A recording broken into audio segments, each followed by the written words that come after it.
வணக்கம். தமிழ் மருத்துவ முறைகள்லேயே ராவணன் கண்டுபிடிச்ச இந்த தீநீர் மருத்துவ முறை தான் ஒரு சிக்னிஃபிகண்ட்டான ரோல் ப்ளே பண்ணுது அப்படின்னு சொல்கிறாங்க.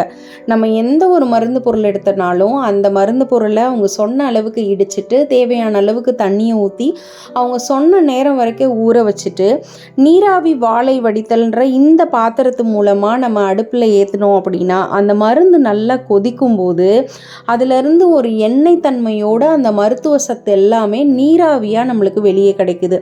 இந்த லிக்விட் பார்த்திங்கன்னா நார்மலாக நீங்கள் ஒரு தண்ணியை கொதிக்க வச்சு குடிக்கிறத விட இன்னும் 10 மடங்கு எஃபெக்டிவாக உங்கள் பாடியில் வேலை செய்யும்னு சொல்கிறாங்க. அது மட்டும் இல்லாமல் இதை நீங்கள் 1 வருஷம் வரைக்கவே நீங்கள் ஸ்டோர் பண்ணி வச்சு யூஸ் பண்ணவும் முடியும். அது மட்டும் இல்லை, இந்த லிக்விடு பார்த்திங்கன்னா உங்கள் பாடியில் போன உடனேயே ஒரு 1/2 hourலேயே அதோட மருத்துவ வேலைகள் எல்லாம் ஆரம்பிக்குது. இதை எப்படி முறைப்படி பண்ணலான்றதை நம்ம அடுத்த வீடியோவில் பார்க்கலாம். நன்றி, வணக்கம்.